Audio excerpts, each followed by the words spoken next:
Hey everyone, welcome back to Corporate Decoder. Today, TACT just filed an 8K about a severance agreement and preliminary financial results. And I'm seeing a key change in executive compensation. Quick note, this is not financial advice, just my take on public filings for educational purposes.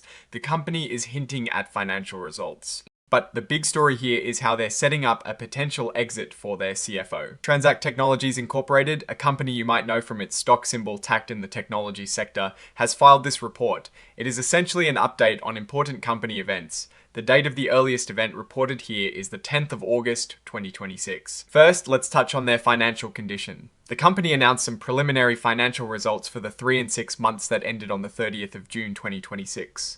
This information was released on the 11th of August 2026 via a press release which is attached as an exhibit. It is important to note that this information is being furnished, not filed, which means it is more of an announcement than a formal financial statement that regulators would scrutinize as closely. Think of it as a heads up about how they're doing financially, but not the full audited picture yet. Now, let's get to the more significant part of this filing, which is about changes in their leadership team. On the 10th of August 2026, the company entered into a severance agreement with Troy W. Ingianni. Mr. Ingianni holds key positions as the Chief Financial Officer, Treasurer, and Secretary of TransAct Technologies Incorporated. This agreement outlines what happens if his employment ends, and it is quite detailed. If Mr. Ingianni's employment is terminated by the company without what they call cause, meaning for reasons not related to his performance or misconduct, he is entitled to certain payments.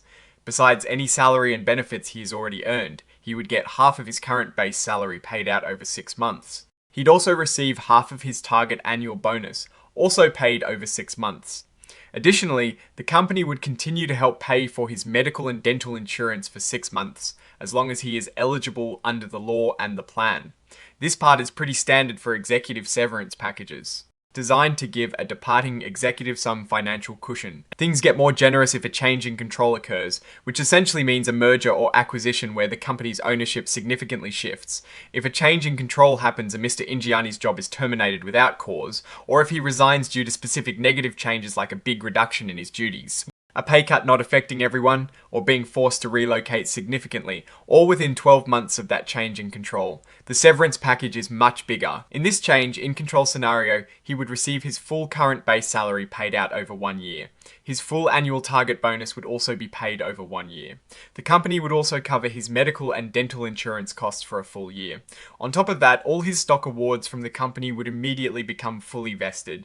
This means he could cash them in right away. He also has the option to receive these salary and bonus payments in a lump sum instead of installments, if he gives 10 days notice.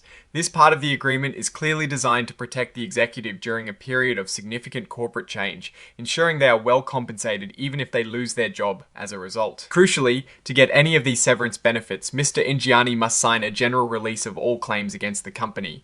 This is a standard legal protection for the company, ensuring that by paying severance, they are also putting an end to any potential lawsuits from the former executive. The agreement also includes what they call restrictive covenants. These are pretty common and usually involve Mr. Ingianni agreeing not to compete with TransAct Technologies or try to lure away their customers or employees for 6 months after he leaves.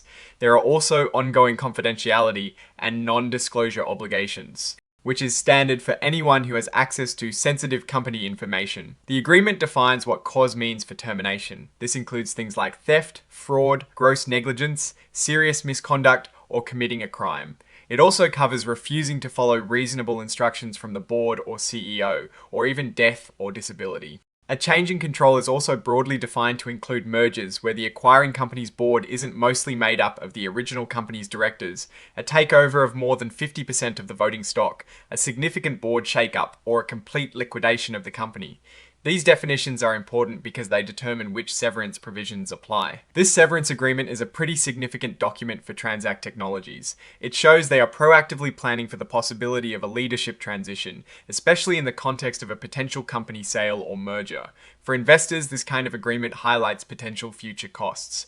If Mr. Ingianni were to leave under the terms outlined, the company would incur substantial severance payments. It is a signal that the company might be navigating through some strategic considerations, or that they value their executive team, and want to ensure a smooth transition if necessary, given the recent news about TransAct starting a formal review of its casino and gaming business. This severance agreement for the CFO could be seen as part of a larger strategic realignment or preparation for potential changes. The full details of this severance agreement are available in Exhibit 10.1 of the filing, and as mentioned earlier, Exhibit 99.1 contains the press release about their preliminary financial results. We'll have to wait for the full audited financials to get a clearer picture of the company's performance. This report is signed by John M. Dillon, the Chief Executive Officer. The date of the signing is the 11th of August 2026. Overall, this filing isn't about dramatic financial news, but rather a significant executive agreement that signals potential future costs and strategic planning.